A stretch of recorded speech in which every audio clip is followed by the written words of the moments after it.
Welcome friends. आज जो topic discuss कर रहे हैं वो है लिमिटेशंस ऑफ प्लानिंग। देखो, जब तक हम प्लानिंग की फीचर्स इंपॉर्टेंस की बात कर रहे थे, हम इसकी वाहवाही कर रहे थे, इसके बारे में अच्छी अच्छी बातें बोल रहे थे। लेकिन अब हम सारी बुराइयां इसकी निकालेंगे, नेगेटिव एस्पेक्ट से देखेंगे कि प्लानिंग की लिमिटेशंस क्या है और प्लानिंग क्यों इतनी ज्यादा दिक्कत करती है। सबसे पहली लिमिटेशंस आती है, planning leads to rigidity. Managers have to follow pre-decided plan whether suits or not। देखो, प्लान जो करता है वो बेसिकली जितने भी मैनेजर्स होते हैं कंपनी के अंदर में, उनको सारे पहले से बने हुए प्लान को फॉलो करना पड़ता है, चाहे वो उनको सूट करे या ना करे। तो प्लानिंग की ये एक लिमिटेशंस काफ़ी बड़ी है। देखो, कायदे से मैनेजर्स जो प्लान बनाए जाते हैं वो टॉप लेवल मैनेजमेंट बनाता है, ठीक है। बाकी जो मिडिल लेवल मैनेजर्स है, लोअर लेवल मैनेजर्स है, उन सबको सिर्फ उसको फॉलो करना होता है। तो कायदे कायदे से आपको नहीं लगता वो रिजिड हो जाता है, यानी कि उनकी अपनी प्लानिंग कोई महत्व नहीं रखती है, अपनी प्लानिंग का कोई इंपॉर्टेंस ही नहीं है। जैसे कई बार क्या होता है, आपने देखा होगा, पेरेंट्स प्लानिंग करते हैं बच्चों के लिए और बच्चों को फॉलो करना पड़ता है, तो बच्चे रिजिड हो जाते हैं। मतलब वो कुछ क्रिएटिविटी करना चाहते हैं, कुछ नयापन करना चाहते हैं, कुछ डिफरेंट करना चाहते हैं, तो नहीं कर पाते, because they are bounded by the planning made by their parents. ऐसे ही जब टॉप लेवल मैनेजमेंट प्लानिंग करता है तो कई बार ऐसा होता है कि जो लोअर लेवल के लोग हैं उनको प्लानिंग अच्छी नहीं लगती है, but still they have to follow it. इसको बोलते हैं रिजिडिटी, रिजिड हो जाना। Managers have to follow pre decided plan whether suits और नॉट, चाहे उनको सूट करे या ना करे, उनको फॉलो करना पड़ता है। Planning may not work in a dynamic environment. हमने थर्ड चैप्टर में पढ़ा बिजनेस एनवायरमेंट, जो कि बहुत ही ज़्यादा कॉम्प्लेक्स है, बहुत ज़्यादा डायनेमिक में हमने वहाँ भी पढ़ा था ना, विच कीप ऑन चेंजिंग। तो so much competition in the market, planning cannot see everything in advance. ठीक है, आप फ्यूचर को प्रिडिक्ट करने की कोशिश करते हो, बिजनेस एनवायरनमेंट को एनालाइज करने की कोशिश करते हो, लेकिन आपका कॉम्पिटिटर क्या प्लान कर रहा है वो तो आप एकदम से माइंड में नहीं आ सकता ना। कोई जादू की छड़ी थोड़ी है, जो कॉम्पिटिटर सोच रहा है वो हम भी सोच लेंगे, या जो कॉम्पिटिटर प्लान कर रहा है वो हमें पता चल जाएगा। खुफिया एजेंसी थोड़ी है हमारे पास में, राइट। तो planning may not work in a dynamic environment का मतलब है कि बहुत बार हम बहुत बेस्ट प्लानिंग करते हैं, स्टिल वो अचीव नहीं हो पाती है, क्योंकि डायनेमिक्स जो है मार्केट के वो बदल जाते हैं because of competition in the market. Competitor क्या नया लेकर आ रहा है, नई स्ट्रैटेजी लेकर आ रहा है, नई फीचर लेकर आ रहा है, नई टेक्नोलॉजी लेकर आ रहा है, वो फ्री में दे रहा है, तो कुछ भी हो सकता है। तो so much competition in the market, planning cannot see everything in advance, no one can see even. आप और मैं भी हम एडवांस में नहीं चेक कर सकते हैं प्लानिंग को, या फ्यूचर प्रॉब्लम्स को, फ्यूचर चेंजेस को, या कॉम्पिटिटर्स को कि वो क्या प्लान कर रहे हैं। No, no one can. तो planning may not work in a dynamic environment. Planning reduces creativity because only top level management is involve in planning, तो क्रिएटिविटी काफ़ी रिड्यूस हो जाती है। देखो, ऐसा नहीं है कि टॉप लेवल प्लानिंग कर रहा है तो सिर्फ खुराफाती आइडियाज, इनोवेटिव आइडियाज उन्हीं के माइंड में आ सकते हैं। मिडिल लेवल मैनेजमेंट है, लोअर लेवल मैनेजमेंट है, किसी के माइंड में भी बहुत सारे इनोवेटिव आइडियाज आ सकते हैं, लेकिन यहां पर क्रिएटिविटी खत्म हो जाती है, क्योंकि टॉप लेवल मैनेजमेंट आइडिया सोच रहा है, उसको जो बेटर लग रहा है वो वही प्लानिंग करेगा, वही आइडियाज को इंप्लीमेंट करेगा। आपको याद होगा हमने फ्योल का एक प्रिंसिपल किया था चैप्टर 2 में, और फ्योल ने इंसिस्ट किया था कि इस प्रिंसिपल को आप बहुत अच्छे लेवल पर यूज करो। अगर आप उस प्रिंसिपल को यूज करते हो तो ये वाली जो प्रॉब्लम है ना, जो अभी हम डिस्कस कर रहे हैं, रिड्यूसेस क्रिएटिविटी, ये काफी हद तक खत्म हो जाएगी। क्या आप उस प्रिंसिपल का नाम बता सकते हो मेरे को? सोचो। फ्योल के 14 प्रिंसिपल में एक प्रिंसिपल ऐसा था जिसको फ्योल ने कहा था कि आप इसको यूज करो तो ये जो प्रॉब्लम यहां आ रही है क्रिएटिविटी खत्म होने की, ये खत्म हो जाएगी, यानी ये प्रॉब्लम दूर हो जाएगी। वो क्या था प्रिंसिपल फ्योल का? भूल गए? भूल गए? इसलिए बोलता हूँ बार बार वीडियोस को देखो बेटा, ये वीडियोस आपके लिए हैं। जितनी बार सुनोगे, अब सुनना तो आसान है ना, हेडफोन लगाया आराम से बैठ के पसर के, है ना, खाना खाते वक्त भी सुन लेते हो, ठीक है, लेटे लेटे भी सुन लेते हो भैया, तो सुनने में तो कोई दिक्कत है नहीं। सज धज के तैयार होकर के नहा धो के मेरी तरह शेव करके तो बैठना नहीं है कैमरे के सामने आपको।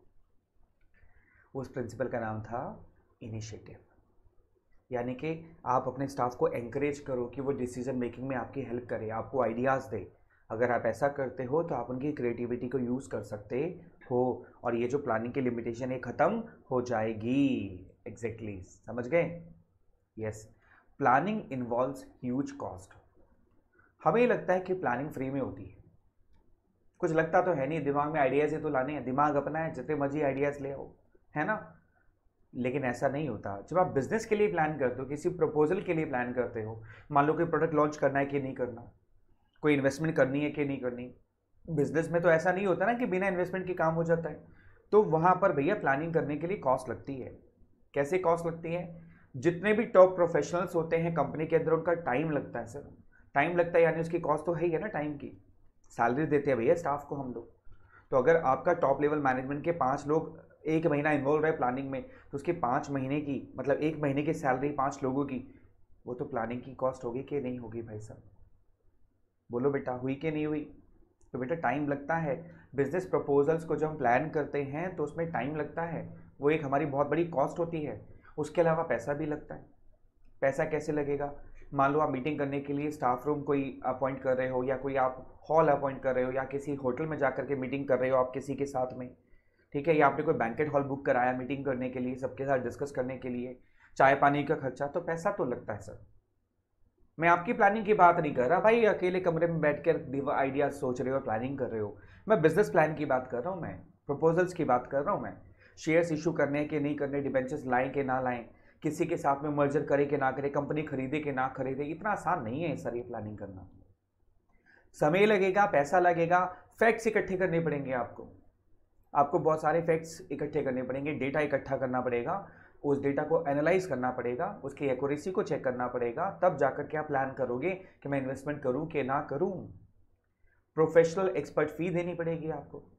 हो सकता है प्लान करने के लिए आपको एक कोई आर्किटेक्ट अपॉइंट करना पड़ जाए, कोई चार्टर्ड अकाउंटेंट अपॉइंट करना पड़ जाए, कोई कंपनी सेक्रेटरी अपॉइंट करना पड़ जाए, कोई एडवोकेट अपॉइंट करना पड़ जाए, कोई लीगल अथॉरिटी को अपॉइंट करना पड़ जाए। आपको बहुत सारी चीज़ों को आपको एक्सपर्ट फीस, एक्सपर्ट ओपिनियन आपको लेना पड़ जाए। मान लो आप 50,000 करोड़ की इन्वेस्टमेंट कर रहे हो, चलो 5,000 करोड़ की इन्वेस्टमेंट करो, छोड़ो 500 करोड़ की इन्वेस्टमेंट कर रहे हो, अरे बाबा 5 करोड़ की इन्वेस्टमेंट भी करोगे ना तो भी आप कंसल्टेंसी लोगे सीए से, नहीं तो 5 करोड़ वेस्ट हो जाएंगे। आप सीए से डिस्कस जरूर करोगे, भैया मैं 5 करोड़ लगा रहा हूँ, लगाऊं कि ना लगाऊं, फायदा होगा कि नहीं होगा, तो भैया सीए तो फीस लेगा ना आपसे। तो भैया planning involves huge cost, time लगेगा, पैसा लगेगा, एक्यूरेसी ऑफ फैक्ट्स चेक करनी पड़ेगी, और प्रोफेशनल की एक्सपर्ट फीस देनी पड़ेगी। तो प्लानिंग इन्वॉल्व्स ह्यूज कॉस्ट। कितनी सारी लिमिट्स है ना इसकी, क्या करें? Planning is a time consuming process.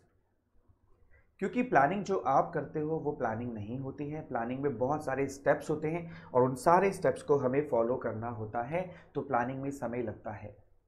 अगर आप देखना चाहते हो कौन कौन से स्टेप लगते हैं तो अगली वीडियो चेक कर लो।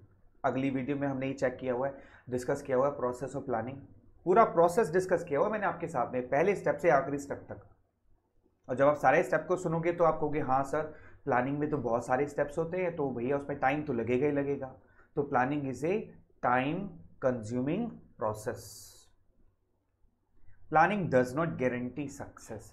आप कितनी भी अच्छी प्लानिंग कर लो, कितना भी अच्छा एनालिसिस कर लो, कितनी भी अच्छे एक्सपर्ट के ओपिनियन ले लो, लेकिन सर प्लानिंग आपको कभी गारंटी नहीं देगी सक्सेस की। आप सोचो जितना मर्जी टॉप क्लास डॉक्टर हो पूरे वर्ल्ड का, वो कभी भी ये लिख करके नहीं देगा भाई साहब मैं इसको मरने नहीं दूंगा पेशेंट को। वो हमेशा ये कहेगा कि मैं जो दवाई लिख करके दे रहा हूं ये काम कर जाएगी 99%, लेकिन 100% काम करेगी कोई भी वर्ल्ड का कोई डॉक्टर लिख के नहीं दे सकता।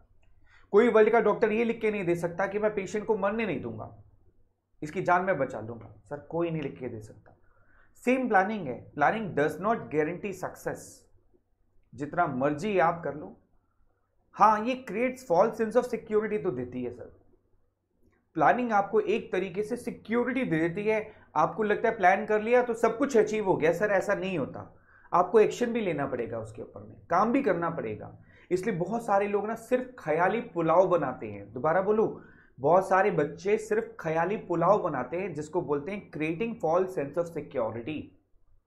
ख्याली पुलाव बनाने से आप सिक्योर नहीं होगे बेटा, उस पर काम करना पड़ेगा तभी सक्सेस मिलेगी। खाली प्लानिंग कर लिए, खाली ख्याली पुलाव बना लिए आपने, बहुत बड़ा बड़ा सोच लिया, तो उससे सक्सेस की गारंटी आपको नहीं मिलने वाली है। ठीक है, these are the limits of planning, limitations of planning. बेटे सारे पॉइंट्स को अच्छे से नोट कर लो। मुझे पूरी उम्मीद है आपने कोई ना कोई रजिस्टर, कोई नोट्स बुक ज़रूर बना रखी होगी जिसमें आप सारे की पॉइंट्स को नोट कर रहे हैं। अगर नहीं कर रहे बेटा तो बहुत बड़ी गलती कर रहे हो। कृपया करके सारे पॉइंट्स को नोट करो, सारी वीडियोस को सुनो, और जो नोट्स मैं आपको प्रोवाइड कर रहा हूँ उसको डिटेल में पढ़ो। डिटेल में पढ़ोगे तो ये पॉइंट्स और क्लियर हो जाएंगे डीपली आपको, और आपको लिखने में आसानी होगी, आपकी एक्सप्लेनेशन पावर बढ़ जाएगी जब आप वो नोट्स को पढ़ेंगे। Is that clear? चलो इसका एक्रोनिम भी नोट कर ले बेटा। लिमिट्स ऑफ प्लानिंग, एल से लीड्स टू रिजिडिटी, आई से इन्वॉल्व्स ह्यूज कॉस्ट, देखो कितना सारा पैसा लग रहा है। एम से may not work in a dynamic environment, dynamic environment में काम नहीं कर पाती। आई से इट रिड्यूसेस क्रिएटिविटी, यानी आप एक बल्ब के दायरे में रह जाते हो। टी से टाइम कंज्यूमिंग प्रोसेस, कभी कभार इतना समय लग जाता है प्लानिंग में कि एक्शन का टाइम नहीं बचता, बहुत टाइम लगता है यार। Success not guaranteed, planning may not guarantee success. तो these are limits of planning, LIMITS। एक बार बोल दो फटाफट, एल से लीड्स टू रिजिडिटी। बोल दोगे कुछ नहीं होगा यार, बोल दो, मुंह से बोलो। एल से लीड्स टू रिजिडिटी, आई से इन्वॉल्व्स ह्यूज कॉस्ट, एम से may not work in a dynamic environment, I से इट रिड्यूसेस क्रिएटिविटी, टी से टाइम कंज्यूमिंग प्रोसेस, एस से success not guaranteed. Video pause करो और इसको लिख लो बेटा। लिख लिया? गुड। कंक्लूजन क्या है बेटा इसका? Despite it's limitation, planning is not a useless exercise. हमने बहुत सारी लिमिटेशंस पढ़ी तो हमें लगता है यार फायदा ही क्या होगा प्लानिंग करने का, इससे अच्छा तो छोड़ दो। ऐसा नहीं है बेटा, it's not a useless exercise, it is a tool to be used with caution. यानी प्लानिंग आपके हाथ में एक हथियार है जिसको आपको बड़ी सावधानी से यूज़ करना है। ठीक है? It provides a base for analysing future courses of action, but it is not a solution to all problems. बेटा ये प्लानिंग जो है आपको फ्यूचर कोर्स ऑफ एक्शन के लिए एनालाइज कराती है कि फ्यूचर कोर्स ऑफ एक्शन आपका क्या होना चाहिए, आपको एक बेस देती है जिससे आप फ्यूचर एक्शन को ले सकते हो, फ्यूचर के लिए प्लान कर सकते हो। हाँ, it is not a solution to all your problems, आपके सारी प्रॉब्लम का ये सोल्यूशन नहीं है, लेकिन फिर भी ये एक बहुत अच्छा हथियार है, बहुत अच्छा इक्विपमेंट है जिसको आपको बड़ी सावधानी से यूज़ करना है। इसीलिए इतनी सारी लिमिटेशन होने के बावजूद ये यूजलेस एक्सरसाइज नहीं है, it is A useful exercise, आपको ज़रूर यूज़ करना चाहिए। ठीक है बेटा, बात समझ आ गई? प्लानिंग की लिमिटेशन सारी क्लियर हो गई। अच्छे से बार बार रिवाइज करना है, इसमें से एक क्वेश्चन ज़रूर आपके एग्जाम में पूछा जाता है लिमिटेशंस ऑफ प्लानिंग से। चलिए, टेक केयर, बाय बाय।